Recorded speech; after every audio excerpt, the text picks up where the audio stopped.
Hello everyone. I am doing my very first ASMR video experience with a very shitty webcam and a pretty good microphone. So we'll see how that goes. But something I've always loved about ASMR is that it gives me a sense of peace and meditation. However, it doesn't really have enough humor to it for me, because I think everything's funny. Well, not everything, but a lot of things. So, for my background,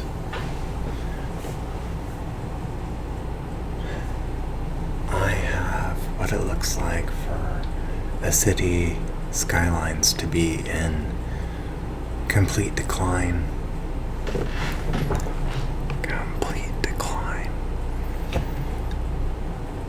And I also decided to take some notes on a little movie called Mommy Group Murder. It's a Lifetime movie that I found on Hulu. It's about a mommy group murder. And I originally wanted to start a podcast about just making fun of Lifetime movies, even though I love them. But somebody else beat me to the punch. At malls, you win.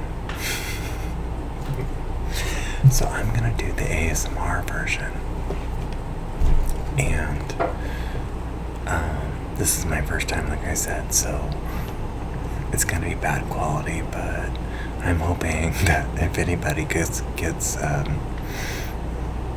kick out of this, they might want to hear more. So we'll see. Okay.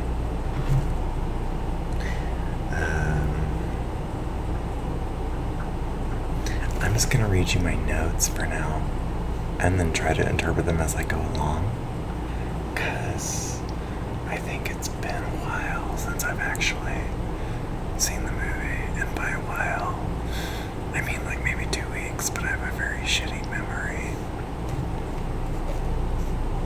Oh, by the way, there's probably going to be cussing, because it becomes natural to me. I cuss, so be aware. I wrote, dead mother, birth,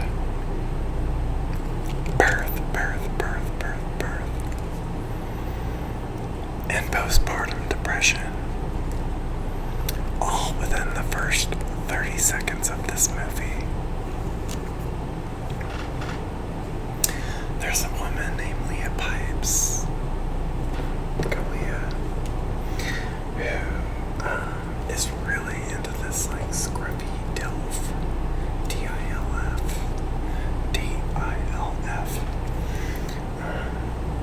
And he's like, hey, everything's gonna be okay, trust me. She's like, okay, yeah, sure, like whatever, like I don't care. At the same time though, she's like super horny, especially after giving birth. She just like really needs to feel needed right now, and she's not getting that from her husband or from anything in life right now. It's just all about motherhood and all about having a child, and she's feeling kind of neglected and not shit and not good, and I think that's something a lot of people, a lot of women can relate to. So men can't. Sorry.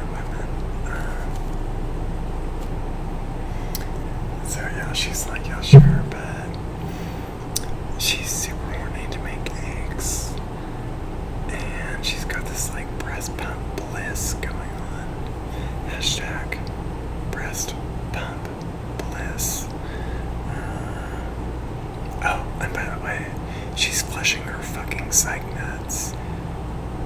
She's flushing her pills. Not good. And I say that as somebody who takes pills, psych meds. Obviously, I mean, who else would be doing this fucking video right now besides somebody who takes psych meds? Let's be real. She's not taking them. Okay. So her solution is like, let's get a jogging stroller. You know, like, it's a stroller for moms who want to like get some exercise in while they walk the baby. It's like a 2-in-1 situation. Problem solved. Right? You would think problem solved. Problem solved. Problem solved. No. Oops, just kidding.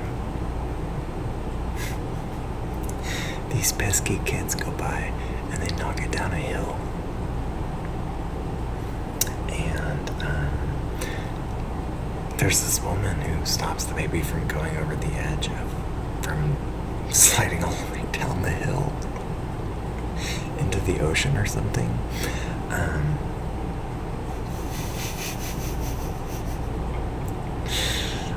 Mother of the Year. And then like the Canadian, like, you know, version of Heather Graham, or like, you know, how Lifetime always has these Canadian actors who look kind of like American actors. Anyway, she's like the similar version who I haven't got the name of yet in terms of my notes. That Heather Graham's Canadian sister, doppelganger. Hey, we're neighbors, let's hang out. I'm glad I could save your baby for you. You know, it's the least I could do. Considering that we don't know each other and you're not watching your fucking baby.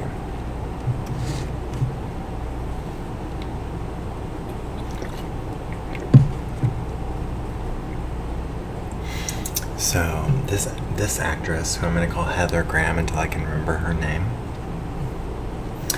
she's like, mother's milk is so important. And then after she says that, she like tells this, like, you know, postpartum mother, like, why don't you have some wine? And by the way, it's like 11 a.m., which, I mean, I've been there, but I don't have a child to support. I'm not a mother. So, like, why are you offering this mother who's already in distress wine at 11 a.m., who's just going to feel more distressed by 2 p.m.?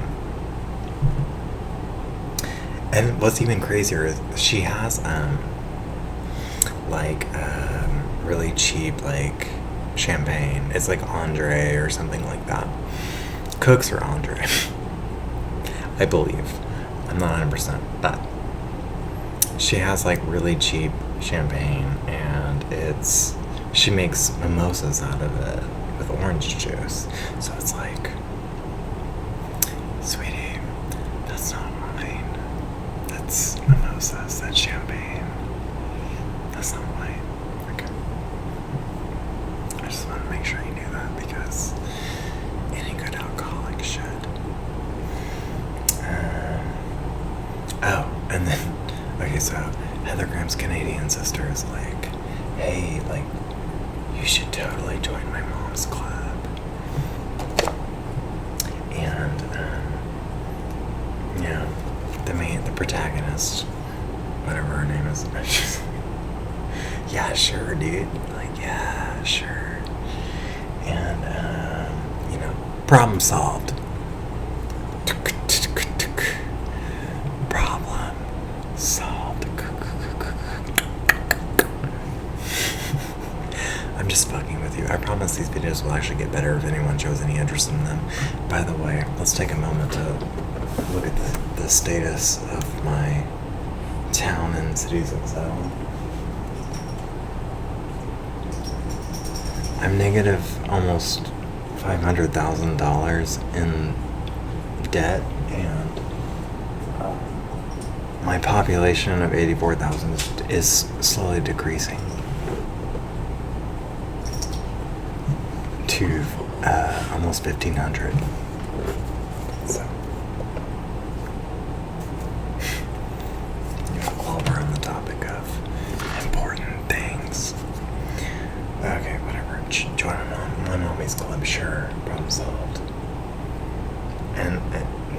gets confirmed when Dilf, the husband, I don't know his name, I just call him Dilf, and he is very cute.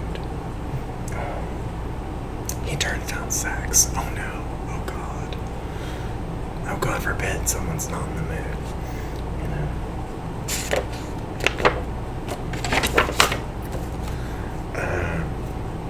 So then, like, the main character is like, she tries to drown herself. Drown herself in the bathtub. During, like, this blackout that she's having,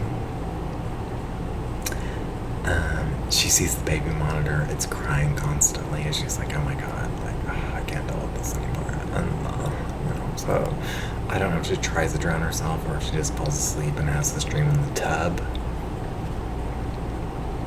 Either way, she needs to be on her medication, because this is like not only postpartum, but whatever you had before this, because apparently, according to this movie, she was already on medication. So it's like, honey.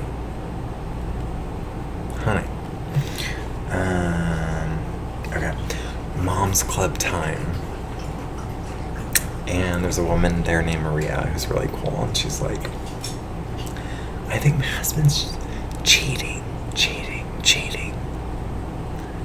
Anyway, enjoy motherhood. Then there's a car or something. And then, I think Maria leaves, and one of the other moms, there's like 3 of them in addition to the main character. And they make a prostate exam joke about Maria. I don't remember what that joke is, but it seems appropriate for Lifetime. And Maria's husband is like, I wrote down, DILF squared. It's like DILF with a little number 2, DILF squared. So that we can differentiate the protagonist's husband from Maria's husband. But the protagonist's husband is DILF. Obviously, the next one is DILF squared, which is Maria's husband. So he's got tattoos. So it's like, ooh, bad guy over here. He's got tattoos. What's going on? He must be cheating, because he's a guy in a Lifetime movie with tattoos. Gotta be cheating. And then, what's her face? The protagonist. I want to say her name is Grace. Protagonist. Possibly Grace. But I really don't fucking know. Either way. Grace let's just call her Grace for now. I'm pretty sure that's it. But we'll see. Grace receives like this threat on Instagram that's like from somebody named Savannah B, and it's against Canadian Heather Graham, and it's like, okay, like basically like Savannah Lee tells the protagonist, don't trust Heather Graham, and so of course, like people do in the suburbs, they like to bury their thoughts in, this, that, and the sand. So of course, the thing you're gonna do after receiving a text like that is throw a fucking barbecue. A barbecue. So they're like, let's have a fucking barbecue, dude. Like both husband and wife, even though the husband knows she's off her meds.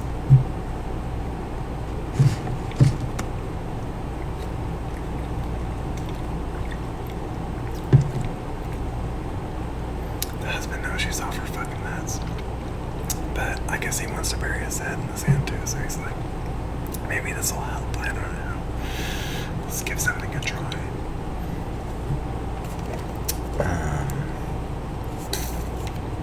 And so I originally wrote throwaway conversation with the mommy who was in the Peace Corps about loneliness.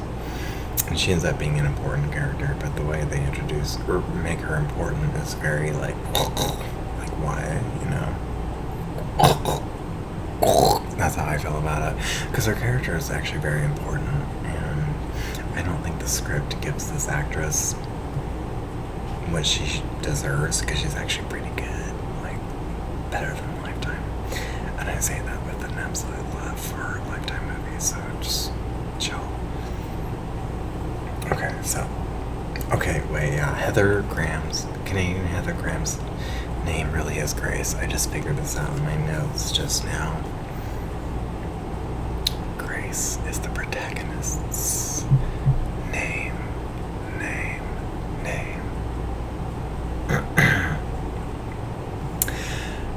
Oh, wait, no. I think I'm wrong. I don't know. I can't remember. It's okay. Nobody actually cares unless you're actually watching the movie. And if you're looking for, like, you know, a factual retrospective on Mommy Group Killer, or I can't even remember the name of this fucking movie. Mommy Group Murder.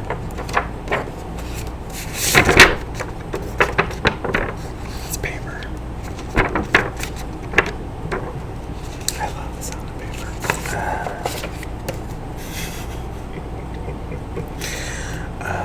Okay, whoever the fuck that is. Heather, I wrote Heather and Dilf number 1. Heather and Dilf have instant sparks. Okay, so actually, yeah, Heather is the neighbor, not the protagonist. But the protagonist's husband, Dilf, talks to Heather at this party, and they're like, whoa. And it's really not even that much, but there's the wife is looking through a window or something, observing all of this, like the paranoid, bipolar person that she is. And I say that with the utmost respect. Like I said, I'm on my own segments. But she's paranoid, and she's a little manic. She's been through postpartum, so she's got all kinds of things going on mentally. So she sees her husband actually having a good time for once. Doesn't like it. Oh, God forbid, you know. But I mean, it makes sense. But he's talking to, you know, Canadian Heather Grace, and his wife has been like not quite there, and that's understandable. She just had a child. Like, I wouldn't be quite there either. I'm not even quite there right now.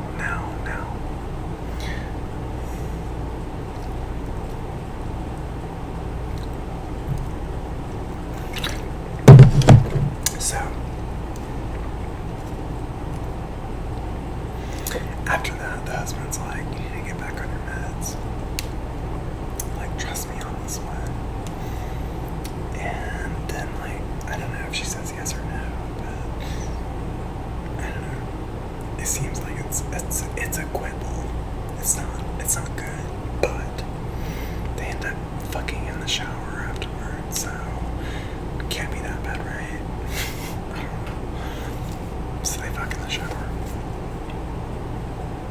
And then the next day, Grace, but whoever the fucking main character is like back to her jogging stroller when she was jogging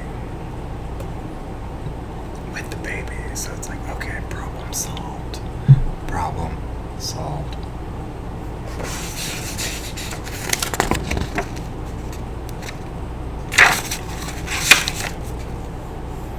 Just kidding. She starts having paranoid delusions. She's like, I'm gonna go stalk Grace's house. I'm jealous as fuck. And I wrote jealous like Jealzaf.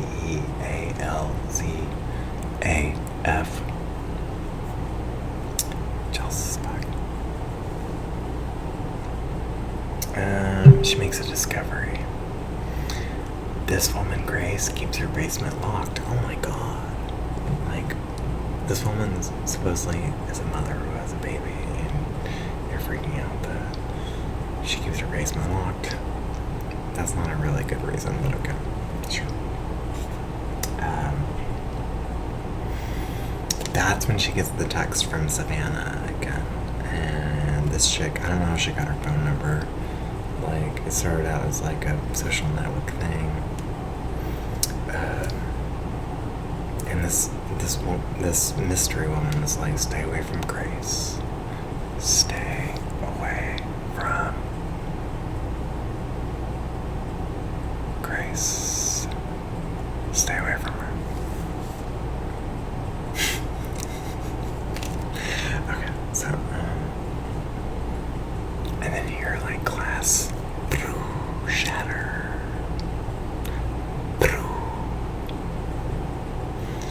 Then there's lightning outside. Oh my god. And you would think at this point, like, okay, I've heard glass shatter. The lightning is outside. I'm getting, like, a scary text. I should turn on the lights, right? No. We keep the lights off because it's more thrilling that way. It's more fun for everybody. So we're gonna keep the lights off. Jump scare. It's Maria. She's just hanging out in the bushes. She's like, hey girl, what are you doing? She's trying to get inside the house, even though she doesn't live there. I gotta take a break because I'm like, I can't even whisper how ridiculous this is. 1 second.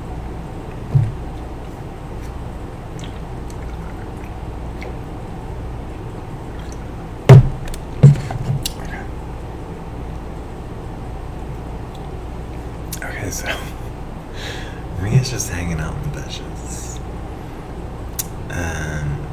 And Maria's husband's name is Tony, who earlier she was like, I think he's having an affair.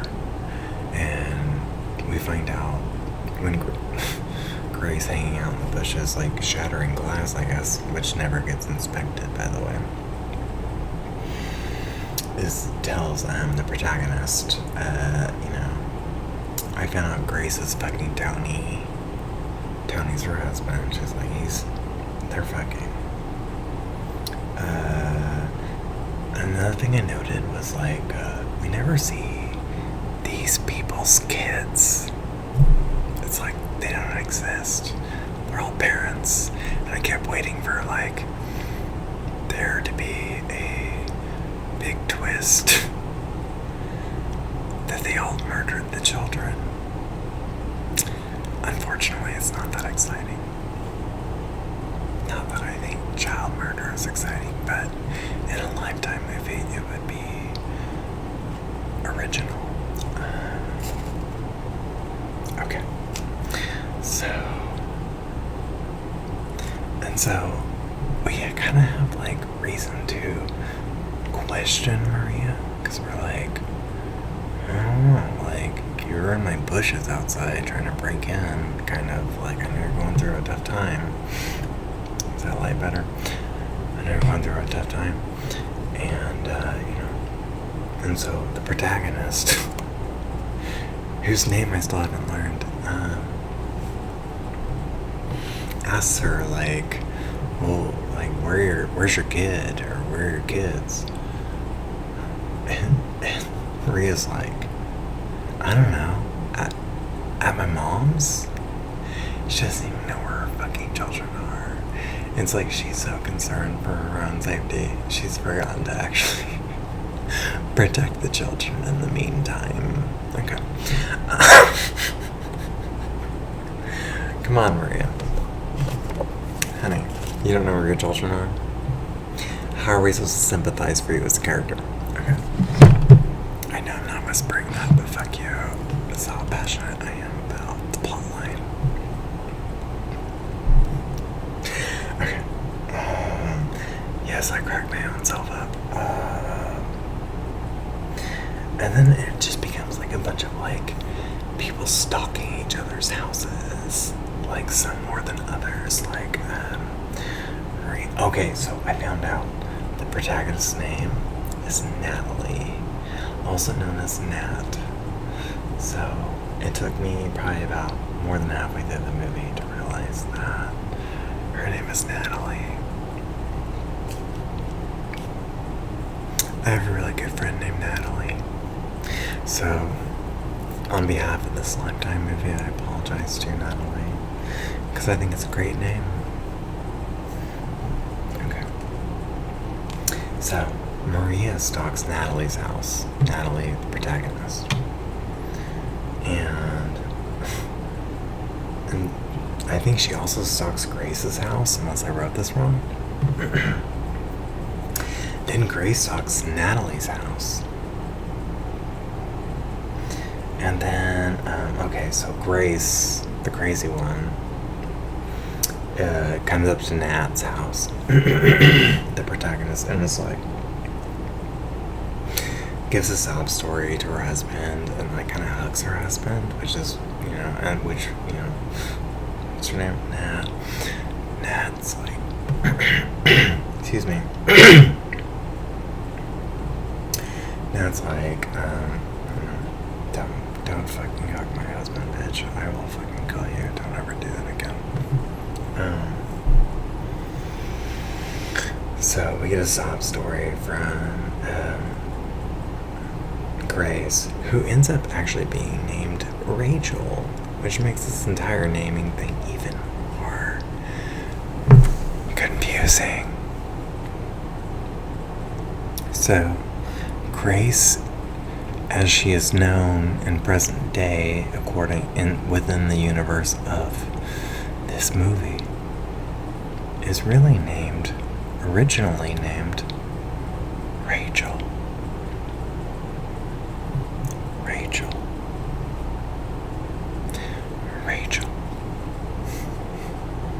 Okay. So that happens, and then, Rachel's like, I changed my name because my boyfriend died. And that's kind of like already like, what? Like, you changed your name because your boyfriend died.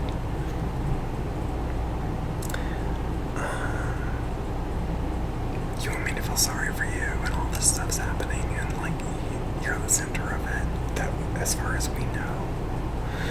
Like, what's going on? And of course Rachel's like, the new Rachel, the old Rachel is like, come on, Natalie. She's like, we've been friends for like 2 weeks max. Because I mean, literally, in the time frame of this movie, they've been friends for like 2 weeks. So she's expecting entire trust over what appears to be the span of 2 weeks. I'm gonna give it a maximum, and that's being generous, of 3 weeks.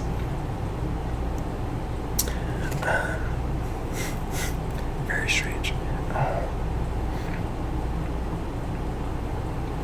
Oh, there's another character named Roz, who's not quite as prevalent in this movie, but she's part of the Girlfriends Club. That was first introduced in the beginning of the movie, and oh, and by the way, the crazy girl's like, yeah, I saw Maria last night, and we cried together, which is suspicious because, like, she was at my house freaking out, and now she's at yours. Like, you're not very trustworthy, so why would I believe that she's at yours? You know what I mean?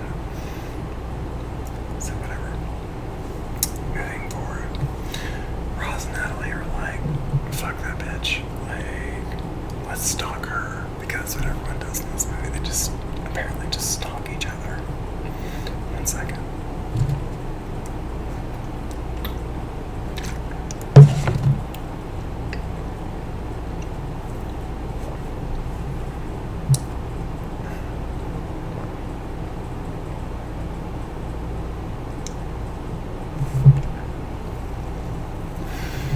Okay, so Rachel's like, yeah, I changed my name because my boyfriend died.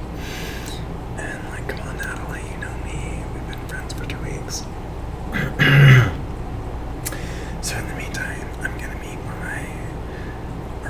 so in the meantime, Natalie's like, I'm gonna meet this mysterious texter and see Roz, and see if I can do some detective work on myself, because there's a rule in Lifetime movies where nobody ever calls the cops.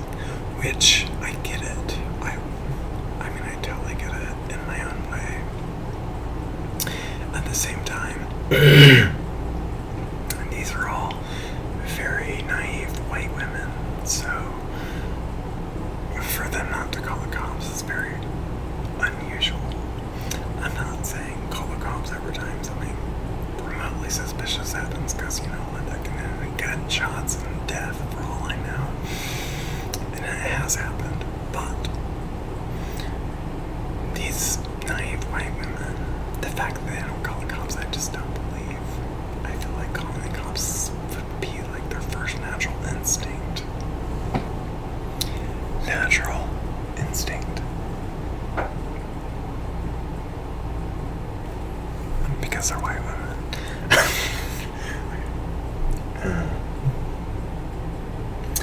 So whatever. Dilf Squared shows up to Roz's house, and like Roz is not home,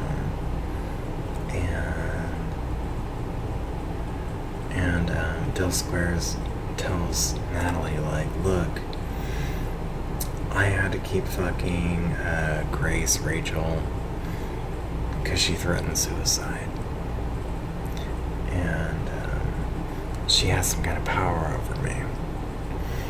I'm not entirely sure that a woman threatening suicide, unless you fuck her, is power. I mean, I don't know. I've never been in that situation before.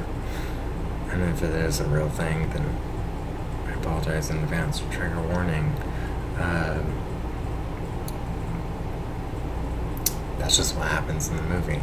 So, I think it's a little strange that a guy would be attracted to a woman who is threatening suicide if they don't fuck her, because when you look at statistics, rapists, especially like crazy stalker, psycho guys like this, are more likely to be into somebody who's not into it, as opposed to somebody who's like, actively inviting it to the point of committing suicide. But I don't know. I mean, maybe having some horrible things done to you could do that. We're not going to dive too deep into the psychology of that just because it's an ASMR video. But I just want to let you know I'm taking it seriously.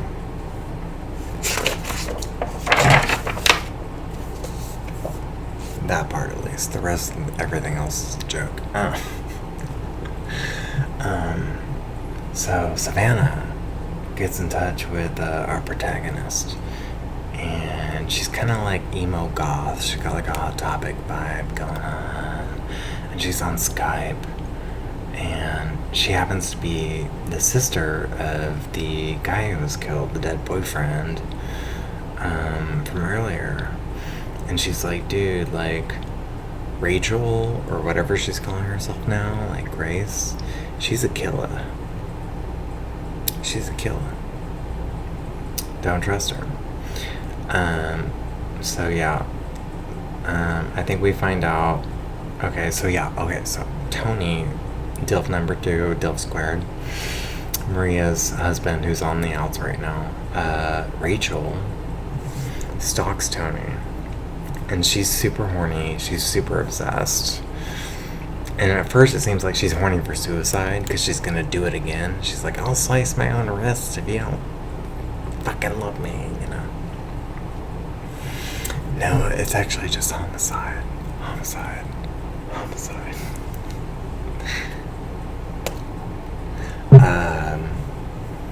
And we get to see that because there's a nanny cam in the house. So at this point, Roz and Natalie are digging up a lot of the past, which has been like kind of cut in between different here's and there's of the movie, this show. She gets a little crazy with the Googling.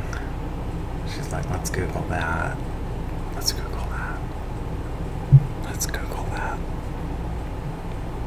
And she's like, I'm gonna leave my baby home and run to this house of where a threat might be, instead of, watching over my baby or driving myself or even, calling the police or calling Maria. No, she takes it upon herself because that way we have a much more exciting lifetime climax. So, but I mean, how much can we trust her? Because it's like she's been off her meds. Are we supposed to bring somebody who had a baby, had a dream about either killing herself or her baby, and having paranoid delusions? I mean, yeah, maybe we should root for her because things are bad right now, but the way this movie laid it out, it's like she had bad things going on that she could have believed in that weren't actually happening due to paranoia. So it's a little bit, to me personally, it's a little scary. Scary. It's a little scary. Whatever, so I'm gonna read from my notes because it gets a lot of place. So, the main character, or actually, no, Rachel, the crazy one, the villain, breaks into her own basement, the one that was locked earlier.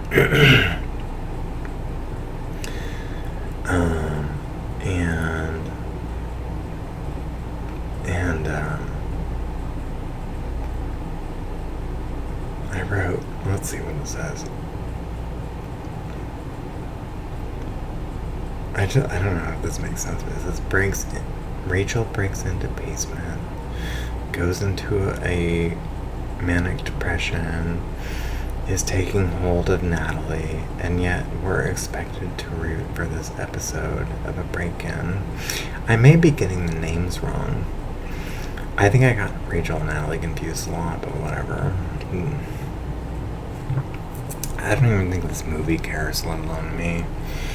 So, Rachel stalks Nat's house. Maria gets gagged, and Nat's baby is crying. So we got all kinds of break-ins going on right now. We got another break-in. Oh my god.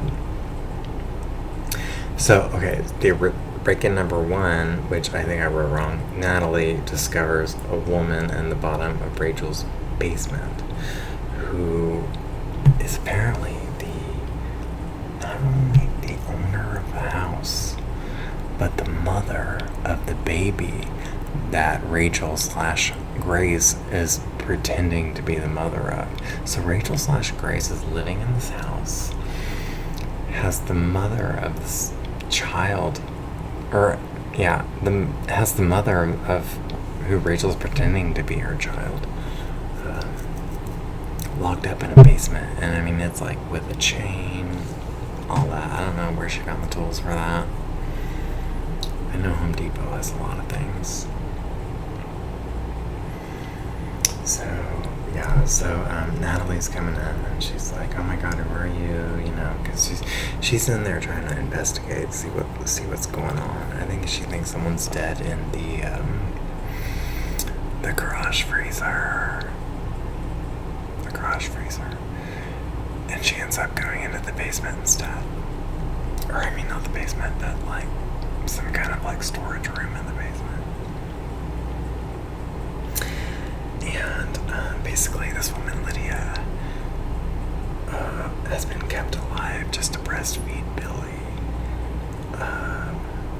Rachel has renamed Thomas. I think both names are equally generic. No offense, Billy, Thomas. I'm just saying. Okay, so, and then, fucking Natalie is trying to, like, save poor Lydia Jackson. Like, let's get out of here, you know?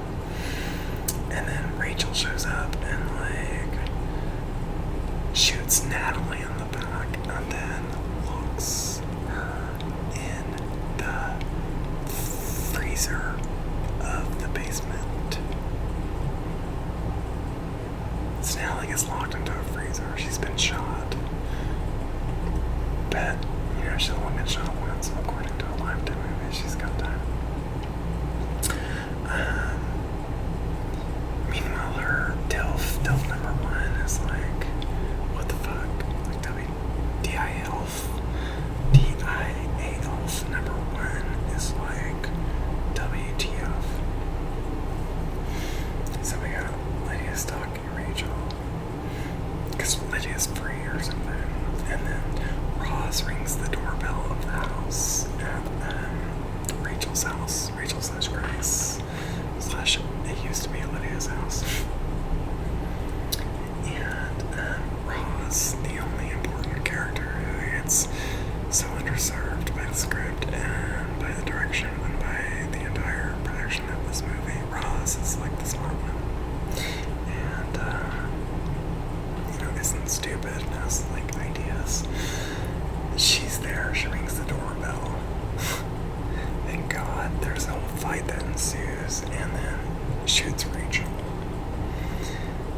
By the way, I wanted to mention that one of the things in this movie is that Natalie, which I didn't want to judge before, but she has like terrible acne after her pregnancy, and I don't think it's nice to judge anybody on their looks, male, female, whatever. But I used to have a pizza face, so I used to have like really bad acne. I was on Accutane for a few years, or a couple, and a couple Accutane. So Rachel's been like kind of like not looking good after her pregnancy. We can kind of see why her husband's like not attracted, because it's like you're stressed, you're breaking out, and this is just coming from my perspective. I'm sure women are like, she just had a baby, which is what I'm saying. She just had a baby. I do not expect her, to look any sort of way or be any sort of way. However, throughout the movie, I'm just going to say this. She's had acne so bad that it looks like she has herpes on her lips. You think my lips look bad, girl? Watch this movie. And so anyway, what's crazy about this is that once the mystery's solved and it's all over, it's like, Natalie's acne's fine. She looks fine. It's like her worst fucking moment in the movie, possibly even life. And we're gonna finally put makeup on her, and we're gonna clear her acne up and make everything okay. It doesn't work that way, and so that was my biggest problem with the movie. I was like, your skin. I don't know, I'm speaking as somebody who's like Clarisol agent, like I know skin or whatever. I'm not, but I'm just saying it felt weird, because it's like we're supposed to sympathize for this woman who has herpes on her lip when she wants to have sex, and then sympathize for her again when she's literally at her worst moment in life and doesn't have a zit on her at all. Where's the realness in that? I want to know what the Deaf campaign has to say about this. Anyway, if you enjoyed this ASMR podcast, please subscribe. I am planning on doing more of these. I'm not really sure which road I'm going to go down, if I just stick to stuff like this or if I do something else. But I mean, if you have suggestions, feel free to leave them. If you have insults, I'm going to ignore them. I don't really give a shit what you think about